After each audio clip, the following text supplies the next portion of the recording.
الأصدقاء الأعزاء، الصديقات العزيزات في مصر الجميلة، مصر الإبداع، المسرح، الرواية، السينما، النقد، مصر التشكيل. هنالك في مصر نيلان: النيل الطبيعي الذي يجري فيها منذ أبد الآبدين وسيبقى يجري إلى الأزل، ونيل آخر أقوى وأعمق وأشد، ونيل الإبداع. هذا النيل لن يقف عند قامات كبيرة ومهمة ومؤثرة وفاعلة في الحياة الثقافية والأدبية في مصر. لن يعني مهما علت تلك القامات وطاولت السماء، سيبقى نيل الإبداع في مصر يجري ويتدفق. أجيال تسلم أجيالا أخرى حركة الإبداع والنقد في مصر. صباح الخير لهذين النيلين، نيل الماء ونيل الإبداع. طبعا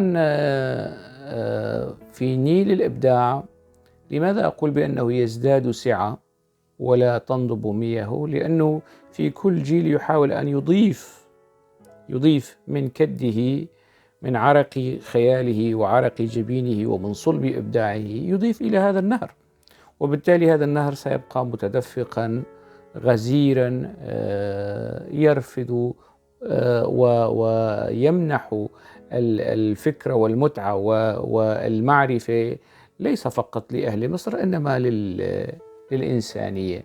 وبالتالي لهذا السبب قلت أنه النيل الإبداعي في مصر هو أعمق وحتى أكثر غزارة من النيل الطبيعي. لكن كأي حياة ثقافية، كأي حياة إبداعية أو أدبية في أي بلد، أحيانا هنالك ما يشوب، ما يعكر. يعني المياه العذبة أيضا ممكن أن نرى فيها مثلا كائنات، أو أيضا من صناعة الطبيعة، يعني تعكر المياه العذبة في مكان معين في زمان معين، لكن النهر يبقى متدفقا ولا يكتفي ويلفظ يعني الأشياء الغريبة أو الإضافات الغريبة لنهر الإبداع. من هم هؤلاء؟ هم يعني المتطفلون أو يعني أو المفتعلون أو المتصنعون أو المتصنعات والمفتعلات والمتطفلات على حركة الإبداع بطريقة أو بأخرى. يعني هذا طبيعي، هذا وارد وموجود في كل الأزمنة يعني، وفي كل الأمكنة، وليس يعني فقط يعني مصر يعني في هي النموذج أبدا. من جهة أخرى،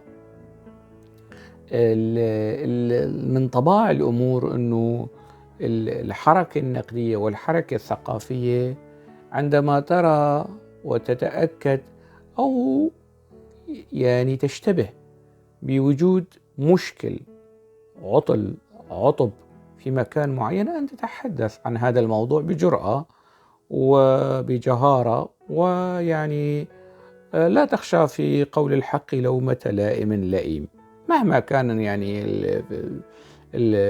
الوزن والثقل يعني في هذا الخصوص.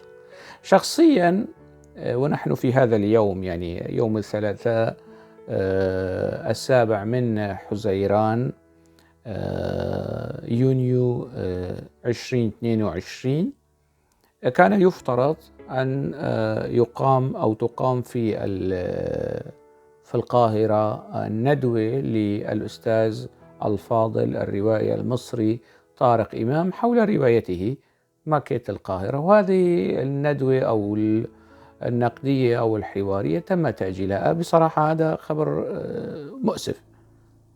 يعني أنا لا أميل إلى هكذا قضايا أو إلى هكذا أساليب، بالعكس يعني أنا مع أن تعقد الندوة وأن يعني يحظى هذا الكاتب بالحجم الحقيقي هو ونتاجه بمعزل عن تجربة والده الأستاذ الفاضل السيد إمام.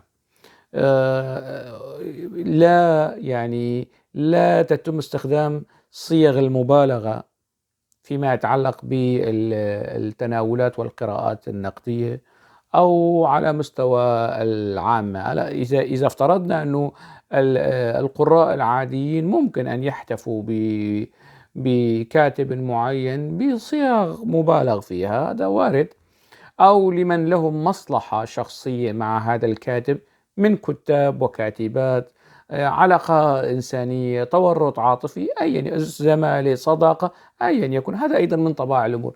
لكن أن تتورط الحركة النقدية ككل في تعزيز وهم العبقرة عند كاتب معين، سواء كان طارق إمام أو غيره يعني، أو هوشنك أو أي زيد من الناس، يعني هذا مشكل، هذا ضلوع وتورط في عرقلة التجربة، يعني تضخيم التجربة الإبداعية عند الشاب أو عند كاتب محسوب على جيل الشباب. التضخيم هذا يعرقل السير، يعني عملية حرق زمن، أنه هذا الكاتب وصل إلى مجده في هذه الحقبة العمرية المعينة وخلاص سيتوقف عن ذلك وسيعتاش على هذه المسألة، وهي أمور يعني نفسية يعرفها القاصي والداني فيما يتعلق بمسألة تعزيز الخرافات والأوهام عند الأنا لدى المثقف أو الكاتب. فالتوازن في كل شيء، التوازن في التناولات النقدية، التوازن حتى في الخصومة، عندما تكون هنالك خصومة مع شخص، يعني أن يكون هنالك نوع من التوازن في معالجة مسائل الخصومة، لا يعني تخرج عن سياق الأدب والأخلاق وأصول وآداب ومبادئ إدارة الاختلاف. يعني أنا مع هذا الشخص ذكرت في فيديو سابق، لا يعني لم تجمعنا طاولة واحدة، لم يجمعنا يعني في ملتقى الرواية، أنا دعيت إلى ملتقى الرواية وشاركت فيه، أعتقد هو أيضا شارك، لم نلتقي في معرض الكتاب 2019، دعيت ولم يكن هنالك يعني فرصة، ربما يعني في 2020 أيضا دعيت إلى معرض الكتاب، وفي 22 في المعرض الأخير أيضا، يعني في المرات الأربع كان لدي هاجس أن ألتقي بأناس آخرين لكن هذا لم يكن مدرجا على الأجندة، يعني أجندة اللقاءات، وهو أيضا لم يبادر بهذا الخصوص، فتركت الموضوع على يعني هكذا. يعني فإذا لا توجد تلك الخصومة الشخصية أو المسائل الكيدية أو الغيرة أو الحسد إطلاقا. أثناء متابعتي لموضوع الرواية ماكينة القاهرة، أنا شفت ما يتعلق ببيت الكلمات أو متحف الكلمات الإسباني، شفت يعني المشاركة الإسرائيلية. أنا لا تعنيني القضايا السياسية دي، هذه ليست قصتي يعني. الآن المصريين بدأوا يتحدثوا لأنه هنالك يعني سوابق أو سابقات مع كتاب آخرين، هذا يعود إليهم، لكن أنا تناولي الموضوع كان تناولا ثقافيا بحتا صرفا محضا، لا علاقة له بالأمور السياسية، رغم أن الأمور السياسية مهمة، كان مواقف مهمة. يعني الآن بالنسبة لي لا يستطيع لا طارق إمام ولا غيره، وحتى بعض يعني الأصدقاء الفلسطينيين أصحاب القضية أن يزايدوا، يعني أنا كردي وسوري وفلسطيني ومصري، لماذا أقول هذا الكلام؟ وهذا ليس زعما وادعاء، أنا قلته حتى على مستوى الإبداع، حتى على مستوى الكتابة. أنا زرت مصر في الرواية الأولى قبل أن أزورها وأراها رؤية العين في 2019.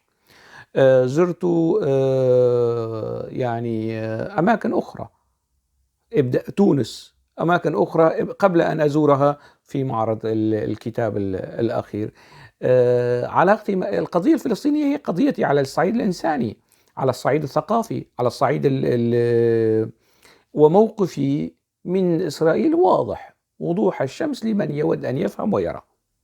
أنا في روايتي الأولى القضية الفلسطينية موجودة، وفي روايتي الثانية أيضا القضية الفلسطينية موجودة على مستوى التضامن والتفاعل وعلى مستوى النقد، على مستوى التناول النقدي أيضا. على مستوى النقد ماذا؟ أنه الحراك السياسي والتنظيمات السياسية أفرزت بعض المشاكل انعكست سلبا على القضية الفلسطينية. يعني مثلا الصراع بين فتح وحماس، نقد هذا الصراع لا يعني أنه نقد القضية الفلسطينية وتضامن مع إسرائيل، هذا مش صحيح. يعني نقد بؤس الحالة السياسية في المشهد الفلسطيني لا يعني تضامن مع ظلم واضطهاد وقمع إسرائيل للفلسطينيين، مش صحيح. إذن في روايتي الأولى القضية الفلسطينية موجودة، في روايتي الثانية القضية الفلسطينية موجودة، في روايتي الثالثة الأفغاني سماوات قليقة الأولى وطأة اليقين، حفلة أوهام مفتوحة، الأفغاني سماوات قليقة، القضية الفلسطينية موجودة وبشكل من الأشكال، يعني مش صلب، مش البؤرة، لا، كتفصيل من تفاصيل التراجيديا الإنسانية التي يعيشها الإنسان الشرق أوسطي والعالم. هذا من جهة. في الرواية الرابعة كأنني لم أكن التي صدرت مؤخرا، لا، القضية الفلسطينية مش موجودة، لكن في الرواية التي أشتغل عليها حاليا أيضا تحضر القضية الفلسطينية كتفصيل من تفاصيل الحياة وكتفصيل من تفاصيل هذا العمل الروائي. بمعنى يعني مشكلة طارق إمام فيما يتعلق بحضور الكاتب الإسرائيلي وشراكة الكاتب الإسرائيلي، أنا كان بإمكاني أن أثير هذا الموضوع، لكن ليس قصتي. يعني أنا موضوعي كان الرواية، وانتقاداتي كانت مركزة على الرواية، وأنا عندما تناولت الرواية حاولت الإحاطة الكاملة. يعني عدت إلى تصريحات طارق إمام المتعلقة بالرواية، عدت إلى روايته السابقة، حاولت أن أكتب شيئا يلم بالعمل وبالتجربة ومراحل تطور هذا العمل ومدى انسجام التصريحات مع المتن. وقلت ما قلته في المقالة الأولى، وسأعيد يعني لمن يريد نشر رابط المقال أسفل هذا الفيديو. بمعنى يعني وفي الرواية الأخرى يعني تثبت من شبهة الاختلاس من الوثائقي الأمريكي واختلاسات أخرى متفرقة ثانوية، وذكرت يعني ضمن الخلاصات التي ذكرتها أنه هذا العمل هو عمل ليس عملا أصيلا، عملا هجين. جهد طارق إمام في هذا الموضوع يعني حسب تقديري من 30 إلى 35%، ما تبقى تجميع. هاي وجهة نظري، هذا أنا قلتها وعززتها بما لدي من قرائن وأدلة. ويفترض بصاحب القضية أو المعني بهذا الموضوع أن يرد بتوازن وبعقل وبمنطق وبأدب وبخلق. هذا ما أعرفه عن المصريين والمبدعين المصريين بشكل عام، وعلى أساس أنه يمثل جيل الشباب. ماذا فعل؟ ردا شتائميا سبابا يناقض، يعني وصفني بالعيل والأهبل والشتم والعرص والتافه. هذا الشخص بهذه الشتائم يشتم مصر، لأنه مصر دعتني لمعرض الكتاب، مصر دعتني لملتقى الرواية، مصر دعتني يعني مرة أخرى لمعرض الكتاب. هذا شتم لكل المصريين الذين كتبوا عن أعمالي، يعني أو سواء دواوين شعر أو رواية، وهو شتم وإهانة لكل من تربطني به علاقة زمالة، علاقة صداقة، علاقة مودة بيني وبين المصريين. أنا أيضا هذا الموضوع تركته للمصريين. يعني طبعا لا أخفي بأنني أصبت بخذلان، أقولها جهرا. يعني الناس الذين كنت أتوقع منهم أن يقفوا مع أنفسهم ليس معه الشنك، لأنه من يشتمه الشنك يشتمهم أيضا. يعني لكن يعني لم أرى. أنا لا أريد تضامنا، يعني أنا يعني أنا من القوة والصلابة أقف على أرض صلبة يعني، والمقالين والفيديو يثبتان ذلك، وتعرضي للشتائم والإهانات أيضا يثبت بأنني لو لم أكن أقف على أرض صلبة فيما يتعلق بالتناول النقدي والقراءة الثقافية النقدية لمكة القاهرة لما قلت ما قلت. يعني ما الذي يجعلني أدخل في معترك أنا أعرف أو وأعلم وأدرك وأعي تماما بأنني سأخرج منه خاسرا؟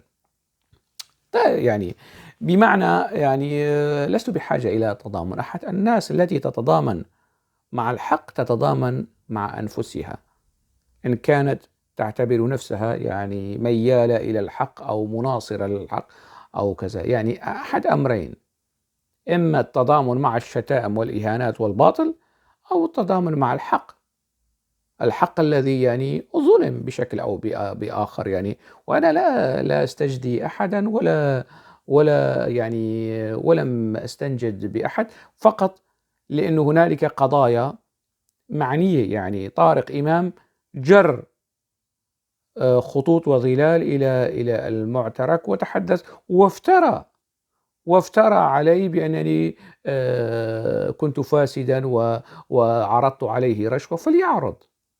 يعرض يعني ما هي الرشوة ومتى وكيف، يعني ليس كلاما في الهواء، بالدليل. أنا عندما قلت كلمتي أقولها مسندا على برهان أو ما أعتبره برهانا أو ما أعتبره دليلا، وعلى النقاد وصحبه صحب أصحاب أو صحابة طارق إمام تفنيد ما قلته في المقالين بالمنطق والحجة والبينة. بمعنى أنا كنت أتمنى أن هذه الندوة تقام، وأن تقام له الندوات في الإسكندرية، وتقام له الندوات في المنصورة، وفي كل مكان في كل مصر. لكن هذه الندوات أن يكون فيها شوي توازن، يعني فيها حس نعم، يعني لنفترض جدلا أنه هي رواية جيدة وقوية وكل هذه المدائح صحيحة، لكن يعني أن تضيف إلى المديح مديحا، أنت لم الذي يضيف إلى البحر قطرة ما لا، أو يأخذ من البحر جرعة أو قطرة لا يفيد لا يضر البحر. فإذا هذه الرواية، هذا العمل تعرض إلى مديح، إلى تسونامي من المدائح يعني في هذا الخصوص. هل يعقل هذا الكلام؟ هل هو كلام منزل؟ الناس انتقدت القرآن في الزمن، يعني في تلك حتى يعني في هذا العصر، يعني هنالك من يريد أن يضع القرآن في السياق التاريخي ويتناول هذا النص بأنه نص تاريخي قابل للأخذ والرد. صح غلط هذا موضوع آخر. الناس يعني كانت لها موقف من ما يتعلق بالنص الرحماني، فلماذا هذه القداسة للنص الإنساني؟ الناس انتقدت يعني نجيب محفوظ، الناس انتقدت أحمد شوقي، الصراعات الثقافية والأدبية في مصر معروفة. الناس انتقدت طه حسين اللي هو انتقد يعني كباحث وكناقد يعني وعميد وطه حسين هو من هو. إذن أنا كنت أنتظر من ندوة اتحاد كتاب القاهرة أن تكون نوعا ما تنظر طيب تعالوا ننظر إلى أو نتأمل هذه الرواية ونرى طيب أين أخطأت. نعم هي أصابت كثيرا وقدمت نموذجا فريدا وإعجاز، كما يتعامل مع يعني بعض الإسلاميين، الإعجاز في السنة، الإعجاز في بخاري، الإعجاز في الكتاب المقدس، الإعجاز. نعم، لكن تعالوا في هذا النص في مكة القاهرة بهدوء بروية، بعيدا عن التحزب الإقليمي، التحزب المناطقي، التحزب القومي، كل هذه التفاصيل نقديا إبداعيا ثقافيا ننظر بهدوء وتوازن إلى هذا العمل. أين أخطأ؟ هل يمكن أن يكون خالي من الأخطاء؟ طبعا لا. طيب أين هي تلك الأخطاء؟ أين هي تلك العلل؟ هو أصاب كثيرا، لكن يعني لتكن مقولة الإمام الشافعي هي المعيار. كلامي صائب يقبل الخطأ، وكلامك خاطئ يقبل الصواب، أو شيء من هذا القبيل، لنسقطه أو ليسقطه النقاد على هذا العمل الإبداعي بين قوسين. يعني لا يستحق أن يكون إبداعي، يعني عمل نسبة شبهة الاختلاس فيه عالية، ليس عملا إبداعيا. يعني هو أبدع في الاختلاس، أبدع في يعني طمس أو إخفاء معالم جرم الاختلاس، رد بالشتام على يعني ما ذكرته. إذن كنت أنتظر من النقاد، ودائما أنتظر من النقاد، ذلك التناول الموضوعي الهادئ المتوازن، لا بطريقة هوشانغ أوسي الكيدية الحاقدة الحاسدة، الكل المسميات هذه ليست على ولا على طريقة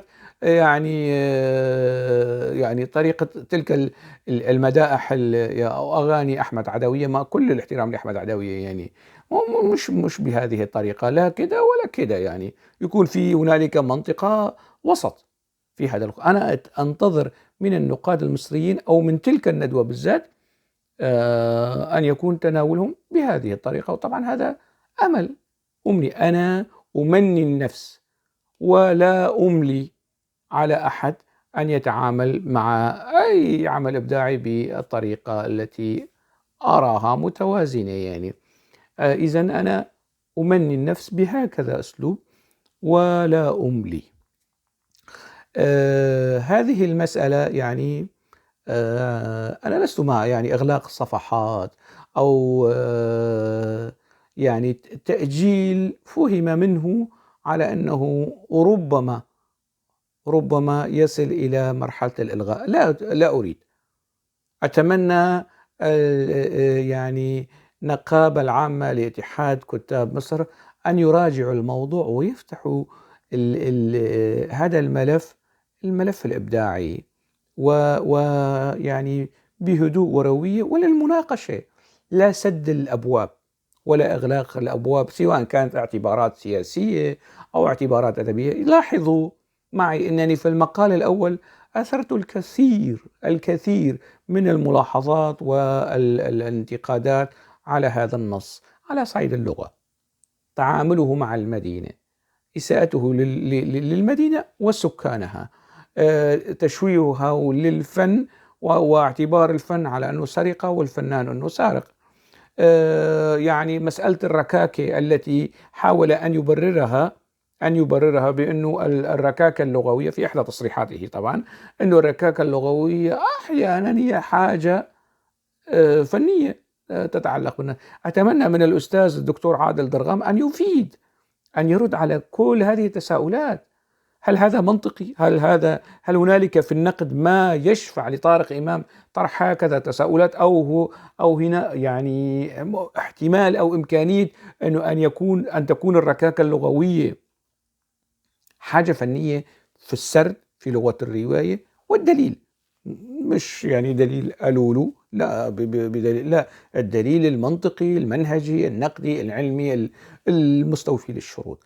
هل فعلا الفن سرقة؟ هل فعلا الفنان سارق كما وصفه طارق إمام في روايته؟ أريد من النقاد دليلا. إذا هو رد بالشتائم، كل إناء بما به أو بما فيه ينضح. النقاد يفترض أن يفسروا، أن يعطوا تفسيرات يقبل أو يرفض هذا الكلام الوارد في هذه الرواية التي سوق لها وما زال يسوق لها. يعني أنا لم أطالب بمنع وليس من حقي أبدا يعني بمنع كتاب أو بمنع ندوة أو إطلاقا. هذا لكي يكون الأمر واضحا بينا جليا.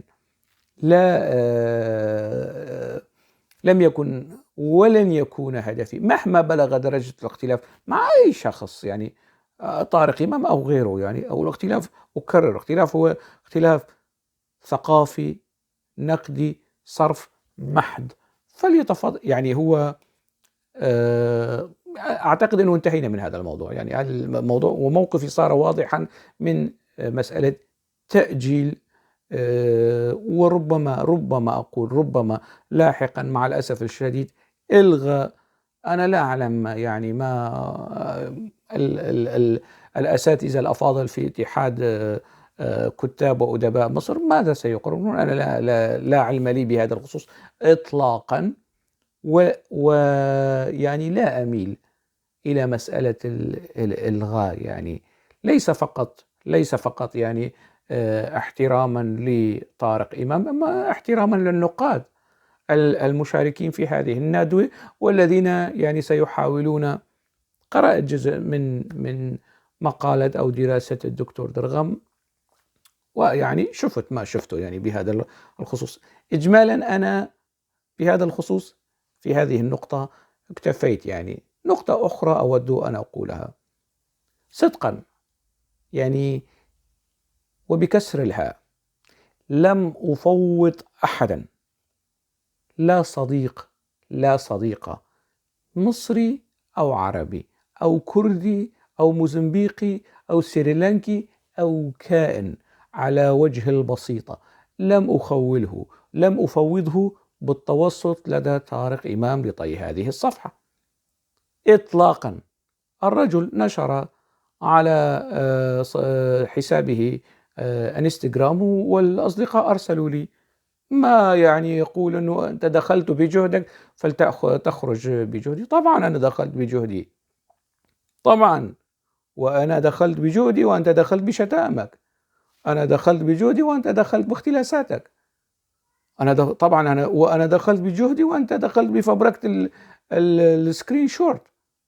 طبعا أنا دخلت بجهدي، أنا لم أدخل بجهد جارتنا أو بنت الجيران لا، طبعا أنا دخلت بجهدي، وأنت دخلت بما عرفه الناس عنك وكان خافيا عنهم، وقسم منه لم يكن خافيا عنهم إطلاقا. شوفوا، لم أكلف أحدا بهذا الخصوص، كان الفيديو واضح. حقي فيما يتعلق بالقاهرة لن أتنازل عنه، حقي فيما يتعلق بالإساءات والشتائم والإهانات والكذب، الكذب الذي ما زال بالزين مش بالذين، ما زال يمارسه طارق إمام في حقي، هذا يعني أأمل من المصريين الشرفاء أن يكون لهم موقف من هذا الانحدار. أنا لن ده أيضا يعني بمعنى وبوضوح لم أكلف أحدا، كل الكلام ده كذب ومأزق، يعني تعبير عن المأزق. هوشنج لماذا يطالب يعني شخص أو صديق مشترك ليتوسط؟ على العكس، بالعكس، يعني أنا الأصدقاء المشتركين، ولا أريد نشر التفاصيل بصراحة، طلبت منهم أن ينصحوه أن لا يتمادى، لأنه في عملية التمادي غير متوازن، يعني يعري نفسه أكثر أو يكشف لهوشنك أماكن كانت خافية عنه يعني في هذا الخصوص، فليهدأ أو يحاول الرد بهدوء وتوازن ومنطق وخلق، أن يكون على خلق، نعم على خلق ثم على خلق، يعني أن يتعامل مع الموضوع بهكذا يعني طريقة. أما اللجوء إلى فبركة سكرينات واللجوء إلى فلان توسط، يعني أنا مش من حزب السكرين، يعني أنشر كلام أصدقاء محترمين يعتذروا لي عن إساءات طارق إمام، مش يعني واعتذارات كثيرة. وليس فهذا فقط، يعني أنا بإمكاني أن أحرج ناس، هنالك من يطبل لطارق إمام وعلى الخاص يقول كلاما آخر، على الخاص يقول لي كلاما آخر ويستهجن وينتقد وبل يعتذر. يعني أنا لست يعني في وارد أن أحرج الناس، أنا أتفهم ظروفهم وأحاول أن ألتمس لهم بعض الأعذار، لكن لا أنشر هذه التفاصيل. يعني أنت رد بما لديك، لا تستخدم المحاولات الإنسانية لبعض الناس لربما من تلقاء نفسهم يعني أصدقاء مشتركين من تلقاء نفسهم حاولوا أن يكون لهم يعني أن يكونوا محضر خير، ويحاولوا يعني لفلفة تروح تستثمر يعني مراسلاتهم الداخلية وتعتبرها إنها بطلب وتكليف مني. كذب، هذا كذب. موضوع أخرى أحاول أن يعني أختتم بها كلامي هذا فيما يتعلق ب أيضا يعني بالرواية. يعني أسئلة كثيرة طرحها. هل يمكن يعني صدمة، هل يمكن لطارق إمام أو لكاتب محقق أن يختلس؟ نعم يمكن. يعني بدليل ما أنا وجدته. بأي يعني مراجعة وتأني لهذا الموضوع سيصل البعض إلى، ربما لا يصل إلى قناعة، لكن سيصل إلى شبهة، ويحاول أن يعيد ويراجع نتاجات من ماكيت القاهرة والعد التنازلي يعني.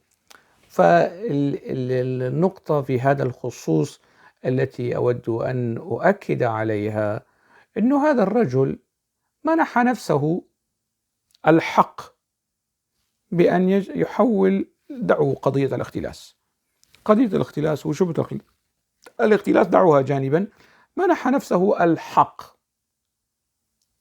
في تشويه القاهرة، في جعل شارع من القاهرة عور، المارين فيه عور بعين واحدة، ومقهى، وافتتح مقهى في القاهرة للعور الذين يرون بعين واحدة.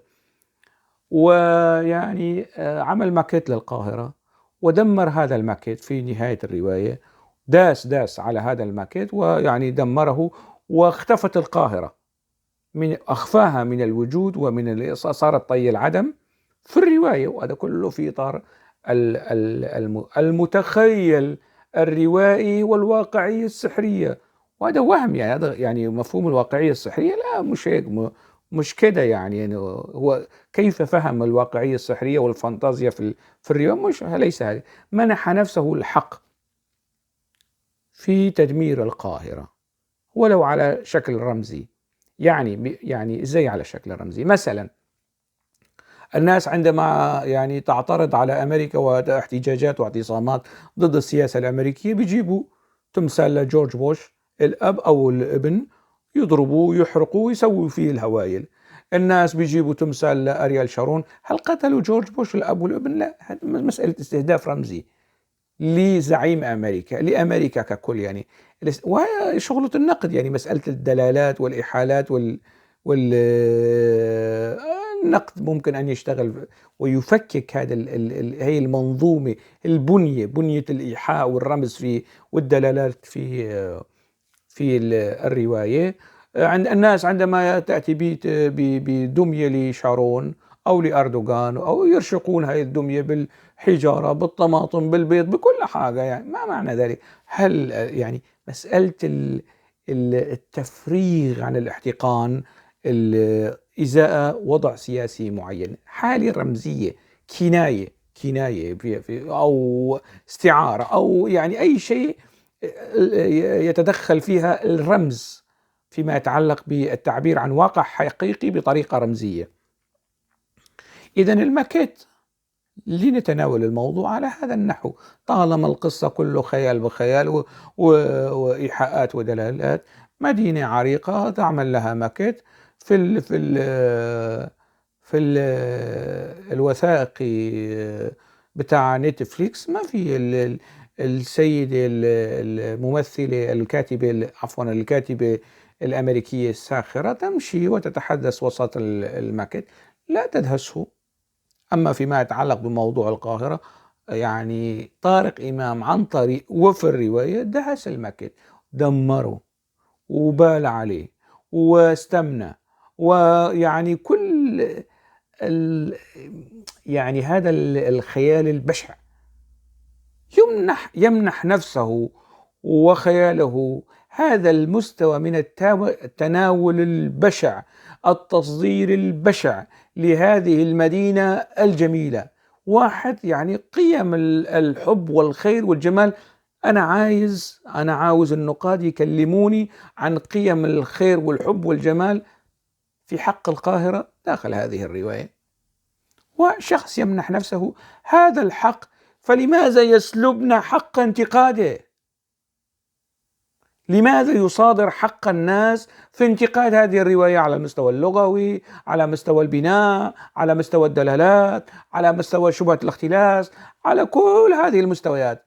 واحد عمل السبعة وزمتها في القاهرة داخل هذه الرواية، فلماذا يسلبنا هذا الحق؟ وبأي حق يعاضده النقاد وكتاب وأدباء ويعتبرونه يعني ويسوقون لمظلومية وخرافة طارق، يعني خرافة ووهم مظلومية طارق إمام في هذه المسألة؟ كيف يتم تصدير الموضوع بهذه الطريقة؟ أنا يعني بصراحة عندما أقرأ بعض المناشير أو البوستات التي تحاول يعني شوية تانية وحيعملوه يعني الحسين بن علي الذي قتل في كربلاء، شوية يعني نتفة وراح يعملوا بهذه، مش هيك، مش صحيح. هذه خرافة المظلومية ووهم المظلومية والأحقاد على صعيد أنا من جانبي، آخرين لا أعلم. أنا خلافي أو اختلافي في هذا الخصوص واضح بين جلي. ما لا يعني لا يمكن أنني يعني أن ما بتنهضمش لا بكازوزة لا بسيفن أب، ما لا تنهضم. هذا ال الاعتداء السافر والوقح على مدينة القاهرة يمنح خياله تخيله الخصيب كل هذا الترخيص، هذا التفويض لكي يشنع ويشوه في هذه المدينة، ثم يأتي ويقول لا أنتم ملك ليس لكم الحق في انتقادي. يمنح نفسه كل هذا الحق بتشويه الذائقة وتشويه المدينة، ويسلبنا حق القراءة النقدية. يا حبيبي أنا قريت الرواية دي، أنا قرأت هذه الرواية وأخذت من عمري ساعات. هذه الساعات التي صرفتها في قراءة هذه الرواية وفي الكتابة عن هذه الرواية راح من عمري، لن تعود. الساعات التي صرفتها من عمري، وكل قارئ صرف ساعات من عمره في قراءة كتاب، لن تعود. أليس لهذا القارئ الحق في التعبير عن رأيه، التعبير عن ذائقته، أن يثير الأسئلة التي تشكلت لديه؟ بأي حق نمنع القراء يعني حق النقد مهما كانت درجة الاختلاف؟ نشتم ونهي كما شتم القاهرة والقاهرين بطريقة أو أخرى. في الرواية شتمني، ويعني الذي شتمني في كرامتي وعرضي وشرفي وكذا، وقرأتم يعني هذا المستوى، وليس من يعني أعمدة الثقافة المصرية حتى أحزن أو أتألم، لا. هو كاتب لا أقول أنه أهبل وعبيط وما أعرف شيء، لكنه مختلس ومفبرك، يفبرك سكرينات، ينشر محادثات، ويعني ليس يعني الذي لا أعلم يعني ماذا كيف أقول. الذي شتمني ليس أحد أعمدة الرواية المصرية حتى. يعني هنالك قول أعتقد لأحد الفلاسفة الحكماء الرومان أنه لو كان خاطف حبيبتي صقرا أو نصرا لحزنت. لا، وواحد يعني أي يعني خلاص مش مشكلة يعني. لا، أنا لم أحزن كثيرا لكم الشتائم، لكن حزنت التغطية، محاولة التبرير والتسويغ وتصدير الأمر على أنه ردة فعل، يعني لكل فعل ردة فعل، وكأنه أنا شتمته فهو يرد علي الشتيمة بمثلها. طبعا الموضوع يعني منافي للمنطق وللواقع إطلاقا. أنا قدمت قراءة نقدية أولى وقراءة نقدية ثانية، الناس سابت المشاكل الفنية والتقنية والعيوب اللي فيها على مستوى اللغة وعلى مستوى الزمن وعلى مستوى كل حاجة، ويعني تكلبشت في موضوع الاختلاس، وموضوع خطير ومهم بهذا الخصوص. بمعنى يعني هو منح نفسه التفويض والرخصة في القصة، ويحاول أن يسلبنا حق المراجعة والنقد. أعتقد أنه في هذا الخصوص ينبغي أن يكون الأمر واضحا. قلتها وأكرر، أنا لست مع تأجيل أو إلغاء أي ندوة لطارق إمام، لكن هذا القرار يعود إلى نقابة النقابة العامة لاتحاد كتاب وأدباء مصر، ويعني هذا الموضوع يعود إليهم، قرارهم، هم يتفهمون الحد.